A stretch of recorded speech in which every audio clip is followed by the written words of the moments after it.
You never seen it? No. He gets a glass of Flint tap water, and I swear to God, he drinks it like this. Flushes. Can I get some water? I really did need a glass of water. This is not a stunt. Usually when something isn't a stunt, you have to say It's that. 100% a stunt. When was the last time a president stopped a speech to ask, can I get a glass of water? They would never do that. They would have water ready for him. Does President Trump believe that President Obama should go to jail for something? Look, the president believes that this matter needs to be thoroughly investigated, and anyone convicted of crime should be held accountable in this country. Go ahead. He was presented as the untouchable icon of contemporary statesmanship. But Joe Rogan and Karoline Leavitt just pulled back the curtain on the entire production. Barack Obama's meticulously curated legacy proved to be a house of cards, collapsing as they detailed the hollow rhetoric, strategic blunders, and political pageantry. This wasn't a gentle nudge. It was a full-scale dismantling of a myth the media guarded like a sacred text. After the applause fades, all you can hear is the deafening silence of a carefully crafted illusion shattering. By partisan activists in the judicial branch have come against President Donald Trump, and 92% of those have been from Democrat-appointed judges. This is a clear, concerted effort by leftists who don't like this president and are trying to impose or slow down his agenda. Karoline Leavitt shredded the political iconography, reframing Obama not as a president, but as a flawlessly executed lifestyle brand. This was a movement that ran on pure aesthetic, demanding emotional connection instead of critical thought. The main product was his rhetoric, that mesmerizing, perfectly cadenced delivery, like Shakespeare filtered through a warm Instagram lens, which sounded profound, but ultimately signified nothing. While that brand was being toasted at celebrity dinners, much of America was suffering from economic vertigo and cultural whiplash. The White House had been converted into a pop culture production house. The presidency became a reality show with all the style of a Pitchfork documentary. Endless curated playlists and late-night appearances, completely insulated from consequence. It was the ultimate paradox. They idolized a man who was a masterful cultural figurehead, but an elusive chief executive. He could deliver a soul-stirring speech on unity, while the country's social fabric was fracturing with the shocking clarity of a smartphone screen dropped from space. About Biden. Give me some volume and go full screen. What you know now, do you wish you had a third term? You know what, if I could make an arrangement where I had a stand-in, a front man or front woman, and they had an earpiece in, and I was just in my basement in my sweats looking through the stuff, and then I could sort of deliver the lines, but somebody else was doing all the talking and ceremony, I'd be fine with that. We know he wasn't really running the country. Yeah. We used to think he was actually running the country, and now they're like, no, he didn't even see those executive orders. That was all auto pen. It took Karoline Leavitt's digital native eye to see what a decade of media adoration deliberately missed. While legacy outlets were busy crafting a legend out of his crisp suits and cinematic strolls, she was deconstructing the entire performance. Leavitt identified the Obama presidency for what it truly was, a masterclass in brand management over governance. It was America's first influencer administration, built on a flawless aesthetic, but an entirely empty content feed.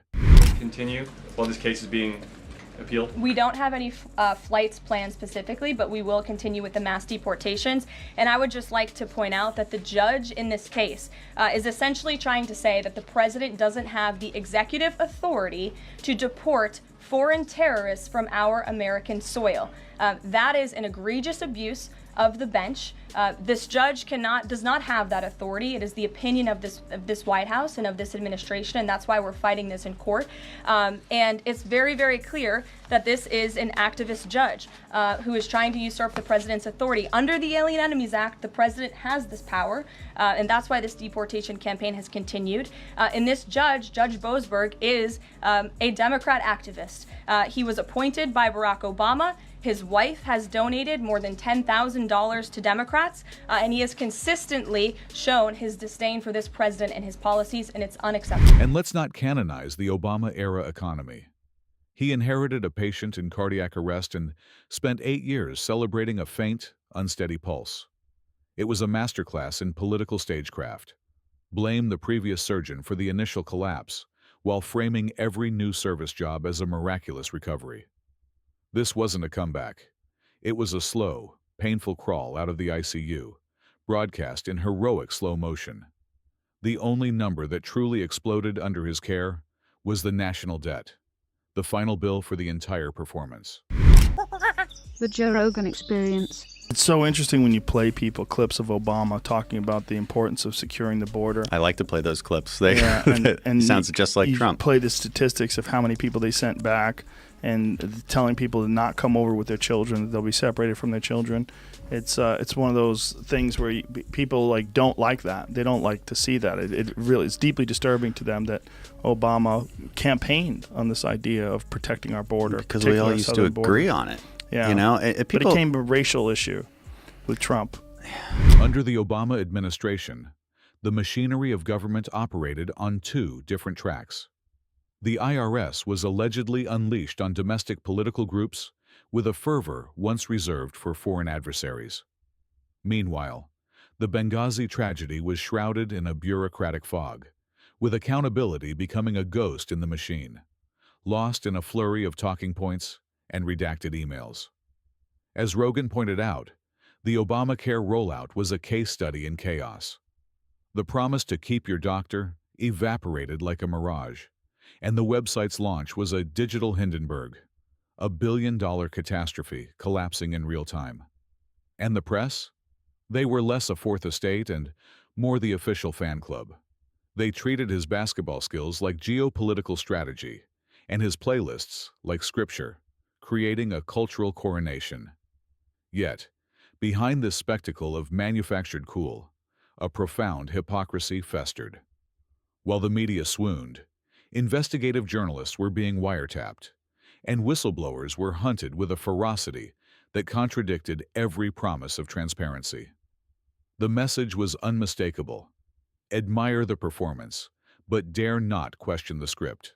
It's fun because things are actually happening. Very different than most of the time when people get elected. And I will shut down the Federal Department of Education and we will move everything back to the state. Most of the time when people get elected, they claim all these things when they're running for president. Then they get into office and not much changes. Individualize education and do it with the love for their children. And in fact, a lot of what they campaigned on, they don't practice at all. Great example is the Obama administration. The Hope and Change website had to be changed because there was a bunch of stuff in there about whistleblowers. No, I don't think Mr. Snowden was a patriot. I called for a thorough review of our surveillance operations before Mr. Snowden made these leaks. My preference would have been for a lawful, orderly examination of these laws. Protecting whistleblowers, which they didn't do at all. It was one of the worst administrations for whistleblowers. As Rogan highlighted, Obama's gift was making catastrophe sound like poetry without ever fixing the problem. He could authorize a strike and then win acclaim for narrating the fallout. His foreign policy was a masterclass in eloquent inaction, leaving Libya smoldering and Syria a humanitarian disaster. That infamous red line proved to be less a boundary and more a suggestion sketched on a cocktail napkin. Then, there was the drone program, the administration's brutal, silent back end. While the frontman gave teleprompter speeches on diplomacy, the drone fleet was run with the detached logic of a lethal video game. Entire wedding parties became tragic glitches in the system, and the press corps treated the human cost like a minor software patch. Domestically, he presided over an era where our racial fault lines weren't healed, but monetized into political currency. Every national tragedy became a sermon, every incident an opportunity to lecture. In 8 years, he didn't unite the country so much as he curated it into demographics, all while wearing the serene smile of a man who believed he could solve systemic fractures with the perfect Spotify playlist. Obama, during this Kamala Harris administration, it changed my opinion of that guy. I don't understand how we got so toxic, so divided, and so bitter. He said he wanted generals like Adolf Hitler had. Donald Trump said that. Did you have a high opinion of him before? Yeah, I did. I did, just as an intelligent person, a statesman. He's probably like caught up in the system. It's very difficult to make real meaningful change. You think you're going to do something, and then you get into office, and you're like, oh God, what a quagmire this place is. But watching him just straight up lie about Trump. The childish nicknames, the crazy conspiracy theories, this weird obsession with crowd sizes. The thing that got me was that very fine people thing, the white supremacist thing. They just kept trying to say that he was a racist. When he's not complaining, he's trying to sell you stuff. You're running for president and you're hawking merchandise. Gold sneakers, $100,000 watch. Why are you selling the watch? What are you doing? Which is this thing that I think worked in like 2017. I don't think it works anymore. I don't think people believe it anymore. We've gotten numb to all this stuff. As Rogan argued, no exaggeration was needed. Obama's signature talent was turning national crises into branding exercises. In Flint, he performed the now infamous water-sipping photo op, a masterclass in signaling concern before vanishing as the core problem festered. It was a perfect chapter for his unwritten book, The Art of Performative Concern. Karoline saw the glaring hypocrisy. The man who passionately pledged to close Guantanamo Bay left office with its doors wide open, a permanent monument to a broken promise. The hope and change mantra didn't just fade, it curdled in the sun. The administration's unspoken rule was clear. Symbolism was the deliverable. Substance was an optional extra. While the media wrote sonnets to his legacy, ordinary people were left wondering what changed, besides his post-presidency speaking fees. Now, his influence continues, with the current administration often feeling like a director's cut of the Obama years. Rogan crystallized the final verdict. Obama was the prototype for the celebrity president, not a leader, but a flawless avatar for elite interests, wrapped in a GQ cover. He didn't drain the swamp. He gave it a media-friendly makeover and taught it how to smile for a selfie. Joan Rivers said that Michelle Obama was a man before she died. When was that a joke? I thought it was a joke. I thought it was a joke too, but the way she said it wasn't like jokey. She was like, oh, come on, everybody knows Michelle Obama's the man. Like, remember that? Yeah, like, would Big Mike kill you for that? Well, I think that President Trump never had anything to do with Russia. And the Russia collusion hoax was a massive fraud perpetuated on the American people from the very beginning.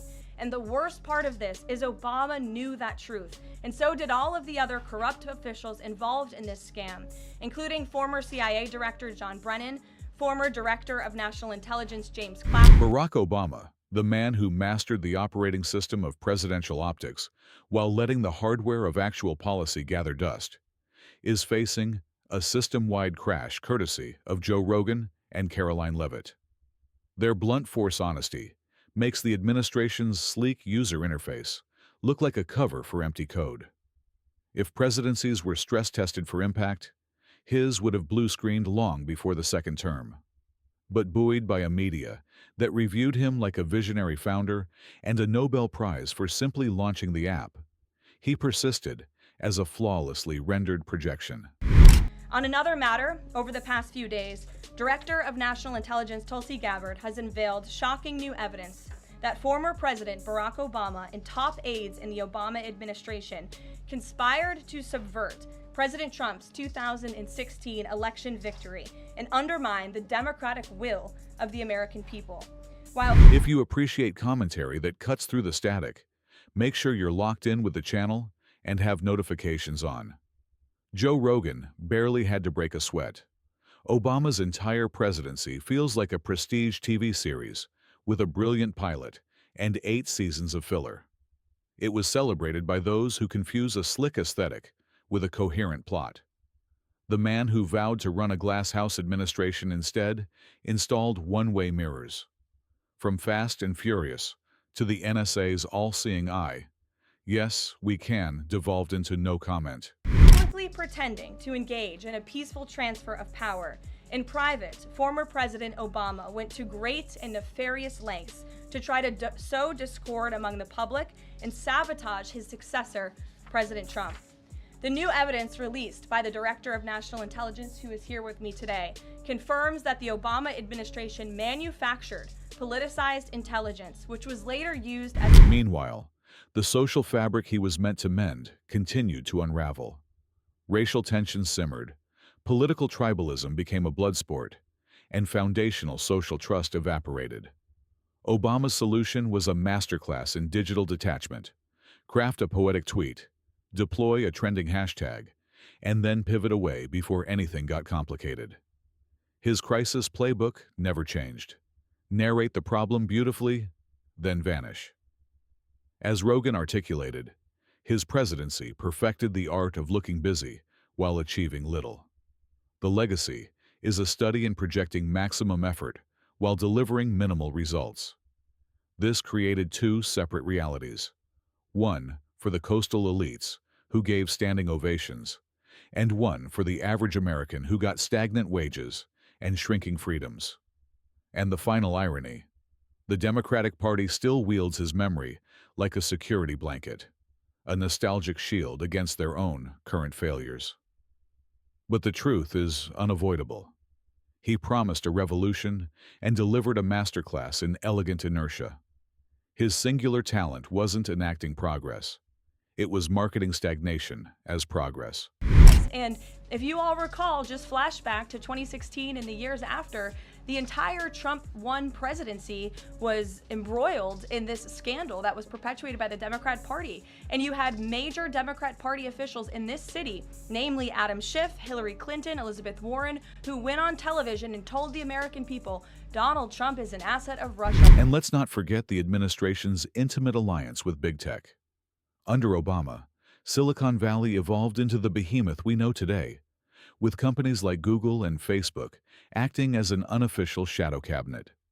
His administration rolled out the red carpet for surveillance capitalism with a smile and a shrug. The irony was breathtaking. The government that couldn't build a working healthcare website had zero trouble perfecting a world-class apparatus to hoard citizen metadata. As Karoline tore into the hypocrisy, this two-tiered standard applied to his entire philosophy of power. For a man who spoke so poetically about democracy, he governed by executive order, treating Congress like a speed bump. But nowhere was this clearer than with the economy. Wall Street got bailed out. Main Street got a lecture on shared sacrifice. He rescued the very architects of the financial crisis and then counseled their victims on fiscal responsibility. It was the ultimate act of political gaslighting, like being robbed by your landlord, who then thanks you for not changing the locks. I'm sorry, did you take any comfort from knowing that Obama, when he was running for office and in his Hope and Change website, he had provisions to protect whistleblowers and provisions to reward people, right? I mean, do you remember all that? I mean, it was eventually redacted, or he eventually deleted it from the website. But that disappeared it from the website. Yes, but that was a big part of his program, or what he was running on, was that when people were exposing unlawful activity, he was going to protect those people. Did you take any comfort in that? Obama also campaigned. Well, Obama also, during his campaign, said he campaigned actively against the warrantless wiretapping, the Bush administration. As Joe Rogan drove it home, the Obama presidency wasn't a revolution. It was a meticulously managed stage play for the global elite. And like any grand illusion, the magic evaporated the moment the applause stopped. Just when the spectacle seemed over, the encore began.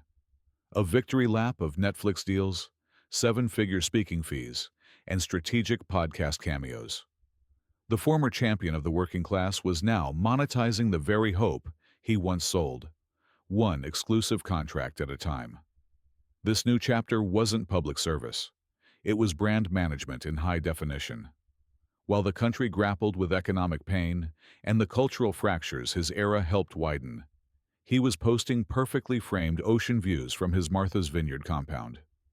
The man who once spoke so eloquently against inequality now owns a waterfront estate that would make Gatsby look modest. Apparently, it's a property so exclusive, it comes with a personal exemption from the rising sea levels he warns everyone else about.